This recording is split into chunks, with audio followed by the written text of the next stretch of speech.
Hello, everyone. I'm hoping you can hear me. All clear? So I don't know why they do this to me because they always give me the graveyard slot, and I think it's so unfair. So I'm going to have to entertain you and also educate you at the same time. So be kind. So what am I talking about today? I'm talking about talent acquisition experts as DEI change makers. And why am I talking about this? So I'll talk about a little bit about myself. I've been in this space for about 15 years. When I say this space, everything DEI related. And I came into DEI not because it was sexy and popular, but at that time I came into it because I was interested in social policy and also in social research. And kind of evolved over time where I've now become a consultant. And I've been lucky to work with quite a few organizations across all sectors. Examples like BT Group, NSPCC, Ministry of Justice, and Tesco. And when I say I'm lucky, not because I don't think I've earned the right, but because all through my journey, I've come across some leaders who have been exceptional change makers and who have just said, we need to improve this environment in which I lead or in which I work. And when I mention DEI, for some people, their eyes just glaze over. And they think, oh, here we go again. She's going to tell me off. She's going to tell me off that I haven't done enough. She's going to tell me off because I think there's something wrong with the organization. For some people, it's quite emotive. For some people, it's quite triggering because they've had bad experiences in their organizations. When I mention to people that we're going to talk about DEI, and it's not even helped by all the acronyms out there. I'm sure when you go from one organization to the other, you come across another acronym, another one. And believe me, I could have actually had 3 slides with acronyms up there. That's not helping the conversation. But like with everything else, and I have to tell you, I have 3 sons, and I've learned, keep things simple. Okay? They always tell me, don't give me 2 instructions at the same time. Tell me one thing after the other, and then we're happy. And I'm not making, and it's not a stereotype, I'm talking about my sons, okay, before someone sends in a complaint. So I like to keep things very, very simple. When I talk about DEI, very, very simply, when we talk about diversity, not lumping the letters together, not lumping the words together. Diversity is making sure that we're very intentional about how we can get the talent of the people that truly represent our customers, our clients, and the communities in which we operate in, okay? When we talk about equity, we're talking about making sure our policies, our processes, our practices that actually affect people are as fair as possible. I'm a pragmatist, okay? And we're all deeply flawed human beings. I don't know about you, I'm deeply flawed. And when I always talk about diversity, equity, and inclusion, as much as possible, intentional efforts to do the best as much as possible to make things fair for everyone, and especially so certain groups are not affected even more than others. And when we talk about inclusion, it really is about making sure that as many people as possible are included in whatever we're doing, and they have access to opportunities. And it's really important when we talk about inclusion that people feel a sense of belonging. And this is very subjective. I might feel a sense of belonging right now in this space, but if I was in a wheelchair, would I feel a sense of belonging, being able to access everything? It's all subjective. So we try as much as possible as leaders in our organization and also with people who have power to make sure that people feel as included as possible and have access to opportunities. And I like to also flag when we talk about diversity, equity, and inclusion, that while it's in the media and while it's in our paper and while a lot of people are talking about it a lot, it's nothing new. So if we take away that acronym and we think about making things as inclusive, as equitable, and making sure that our spaces are fully representative of our communities, our clients, our customers, then that's what the suffragettes were trying to do. That's what they were trying to do. So it goes back as far as that and even before that. But I've just flagged some seminal moments here. In the 50s and 60s, we had the civil rights movement in the US. We had anti-discrimination laws in the UK and US around race, also around sexual orientation, and also around gender. In the 70s and 80s, we had more anti-discrimination laws in the US and UK. And 90s, we had Disability Discrimination Act and Human Rights Act in the UK, and the 1999 Macpherson report after the death of Stephen Lawrence. And that used the term institutional racism for the first time, calling it out, not because it was trying to embarrass anybody, but just calling it out so that people could actually make steps towards addressing what he saw and what there was evidence of when it came to discrimination and racism in a particular organization. And 2010, we had the Equality Act that pulled together 116 separate anti-discrimination laws and also 9 sets of employment equality regulations.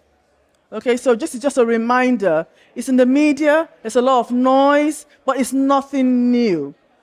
Back again to making our spaces as fully representative of our people, really inclusive, and as fair as possible, nothing new. 2020, we had the COVID pandemic. We were all locked up. Everybody felt vulnerable. We were holding hands, singing Kumbaya. We wanted to be nicer to everybody. Do you remember that time? Seems like years ago. We all felt like, oh, we need to be better. We were clapping for the NHS and everything. You know, we're much nicer people because we're vulnerable. And the murder of George Floyd happened, where definitely it was really evident that it wasn't a level playing field for a lot of black people across the world. And then we came into the 2022-2024 journey. And what we've seen is an obvious backlash. As we've moved into our office spaces, after we've come out of the pandemic, there's been a lot of talk about whataboutery. Why do we keep on talking about DEI? Why do we keep on talking about black people? And you've seen anti-DEI laws, statements around we've gone too far, anti-woke brigade, one of my favorite people, Elon Musk, and then attacks around what is free speech. Then basically a backlash from our government. And as we've come into 2024, we've had people saying, what's the return on investment for all this work that we've been doing? Basically, we're asking for a return on investment in making sure our organizations fully represent the society in which we operate in, a return on investment for making sure that our people feel included so they don't go somewhere else, and a return on investment for making sure that our policies, processes, and practices are as inclusive and fair as possible. And with all that noise, this is the funny thing. If you sample people's opinions, and this is done regularly, so I've just flagged a few examples here. Generally, British workers want a place where DEI is important, where they feel like they don't have to, crawl out of the building to pick up their kids from school. Or for those of us who are in the squeeze generation, having to care for an older parent and younger children, we have understanding line managers. And for those of us who are aging, 1 in 4 of our population is officially disabled. So whether it's physical, whether it's mental, whether it's anyhow, but also long-term health conditions. And that increases with age. So we do want organizations that are as adaptive as possible and who actually understand our needs. And there was a survey done by Littler Consultancy in January 2024, just to see what was happening by way of leaders in the US responding to the anti-DEI backlash.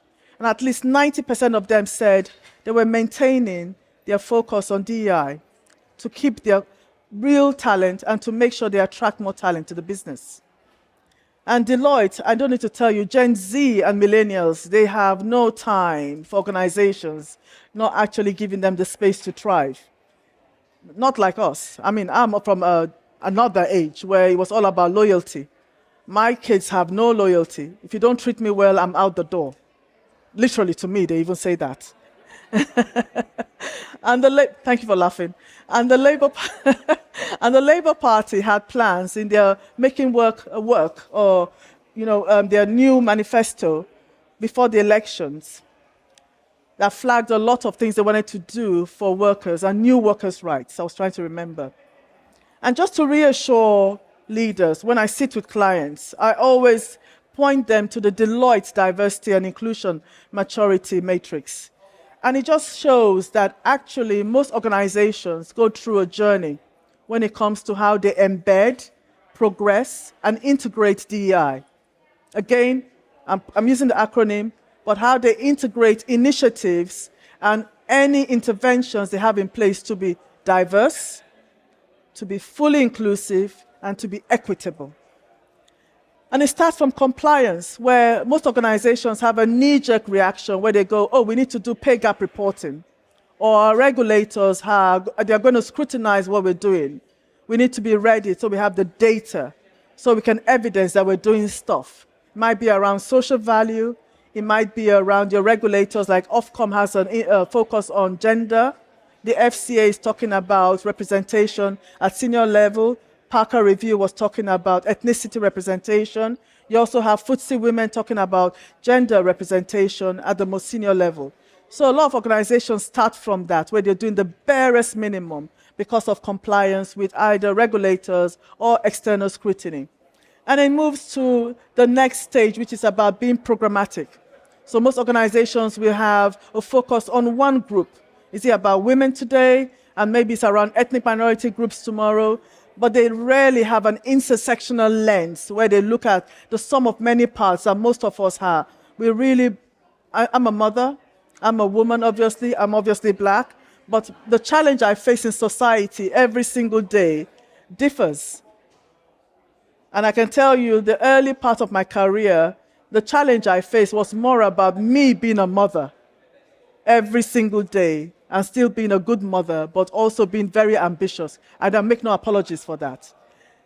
And then it moves to being leader-led, where you have the leaders really taking invested in advancing DEI. And finally, which is the North Star, it should be about DEI, diversity, equity, and inclusion, integrated into everything that you do.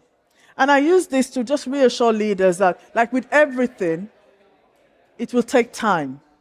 We're trying to redress years of inequity, years of poor representation, and we're trying to also understand the organization at the same time. So this work will take time, and it will require more than just one person. So oftentimes, when we talk about progressing DEI in organizations, people talk about the Chief Diversity Officer being responsible for everything about progressing DEI. And it's not really the case. Because if you think about it, it's impossible for one person alone, to actually look at every policy, process, and practice and make it as equitable as possible. And the question I always throw back is, which people in the organization have the power, the influence, or the authority to truly progress DEI in the organization? And that's a question I often throw back, because I think it really requires people to think about who can move things forward. And before I look at that, I'm going to just define this because I like simplicity. So power is really about the ability or capacity to act or do something in a particular way to influence others. Okay? And influence is to have an effect on someone or something. Authority is a role that's granted informally or formally. And when I speak to leaders, and in this space you have TA and a lot of people from the background of recruitment, future planning, future-proofing organizations, you have different ways in which you can shift the dial. Some of you will have the authority because you've been told we need to get as much representation in this organization as possible. Some of you will have influence because you're able to actually drive change by using either your reputation across the organization or using your power to get people to look at their processes, their practices. Everyone has something that they can bring to the table. But as TA experts, you are definitely in a position to be intentional DEI change makers. And I know some of you will resist it and go, no, that belongs to HR specifically, or belongs to the Chief Diversity Officer. But I'm just going to beg you to say not at all. Because if we look at the whole employee experience, and you're familiar with this, the life cycle, from attraction to them leaving the business, most TA people might naturally just gravitate to, oh no, my focus is attraction, recruitment, and development. But you go out and you speak to your peers, you also interact with your peers, you know what's best practice. So you have the power actually to influence what's happening around onboarding, what's happening around retention. You have the power to influence what's happening when we even recruit, the experience that people have, the onboarding experience. What's the best practice? What's the barest minimum a line manager should be doing to make sure a new recruit has a good experience? And it's not about the silo working now. If we're thinking about retaining the best talent, and so that when they leave the business, you have someone who's an ambassador, not actually someone who is writing a letter and say, oh my God, my experience with Lee specifically in that organization was so horrible. I can tell you on Glassdoor, okay? Don't ever go there. I've seen some, they're really horrible. But you have the power to actually identify what's best practice and actually what shouldn't be done, and feeding it back to your colleagues. Because if you're going to retain the best talent, the time of silo working is over. And in your space, I think the questions I want you to really think about as TA experts, if you think about your talent and your recruitment policies, your processes and your practices, are they definitely designed to attract people, diverse talent that reflect your clients, your customers, and your community in which you serve? And I ask this because sometimes when people look at DEI efforts and best practice, they might be looking at a US-based organization, or an Australian-based organization, or a London-based organization. But we know that populations differ from one area to the other. And you know your area better than anyone else. So it's about looking at your area, looking at your demographics, looking at the people that you serve, customers, but also the communities in which you actually operate in, and looking at your staff profile. Does it truly represent, reflect your customers? Does it truly represent the communities in which you operate? If not, why? And when you look at your policies, your processes, your practices, are they as fair as possible? And fair is very subjective, because what's fair to one person might not be fair to the other.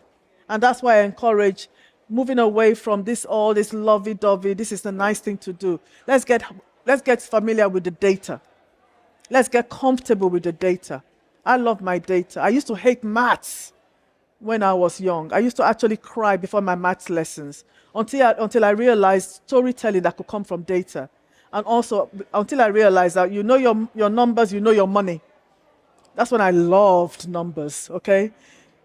So get familiar with data, get familiar with the numbers, because when you're trying to win people over, especially your more hard-nosed leaders who are looking at the bottom line, they need to be convinced about what you're seeing by way of data. What is the evidence? Qualitative and quantitative. And then also, are your policies, processes, and practices really designed to make sure groups are not excluded? Back to the data again. What is it telling you? What are you seeing? And this is when it comes to a choice. As TA experts, there's a choice about what you do. Because it's very easy for us to step away and say, that's not my job. That's for the Chief Diversity Officer. That's not my job. That's for HR. That's not my job. That's for the line manager in that space. But with the insights you have, with the expertise you have, you actually can be DEI change makers. And it's a choice. Leadership is a choice. So I talked about authority, I talked about influence, I talked about power. And that's something you all have in varying measures. However, the choice is whether you're going to actually lead the change, whether you're actually going to use the insights, the expertise, the credibility, the track record you have as TA experts to say, this is what I'm going to own in my space by way of making sure that my organization is fully representative of our customers, our clients, of the communities in which we operate. My policies and processes are really as fair as possible. And also, whatever I'm doing is as inclusive as possible. And there's an opportunity now with the new government, okay? So I'm sure you've heard about the Employment Rights Bill that's going through Parliament now. Some organizations are already looking at their current offer, their suite of policies, and their support that they offer to their employees. You have an opportunity here to be having those conversations with your HR colleagues to really investigate what your EVP is right now. What's your offer like? Because by the time the bill is passed, it's already a bit too late because you're playing catch-up. Organizations are actually doing audits now of their policies and the suite of employee offer they have to see, are we ready? Not just for the barest minimum, and the barest minimum is actually things like flexible working as a day one right. That's the barest minimum. So some organizations are saying, okay, that's the barest minimum. What can we do even better than that? Parental leave as a day one right. How ready are you? And those are questions you can be asking your HR colleagues. Because when it comes to the war for talent, if that becomes that's an example, just an example, if that becomes a day one right, and your organization is not even ready at that time, you're playing catch up. And when you go out as talent TA experts, and you're trying to convince people to work for you or stay with you, potentially it's a losing battle. And you'll be glad to know this is my last slide, second to last slide. And the question I'm going to leave you with is, how will you use your power? Again, it's a choice, whether you want to lead the change, your influence or your authority to become a DEI change maker. And when I say a DEI change maker, I don't expect you to, go on some little hill or mountainside and start delivering a sermon and imagine that you're some kind of evangelist overnight. It's about in your own small space, within your own scope of power, within what you can control, what can you do to make sure that your organization is truly representative? Your policies, practices, and processes when it comes to TA are as fair as possible. And you don't have to reinvent the wheel, okay? There's so much out there by way of good practice and examples. And when you come to spaces like this, you interact with your colleagues. And finally, to make sure that certain groups are not excluded. Okay, so I'm hoping you feel all fired up now to go away and do something different in your space. I'm just going to leave you with my, that's my LinkedIn. Please connect. I always like to hear what's happening, what's working, what's not working, and that's my website. So you know that I'm not some phantom who's just dropped in and just giving you this talk and just walked away. Okay, thank you very much. So I'm going to hush now for questions. Thank you.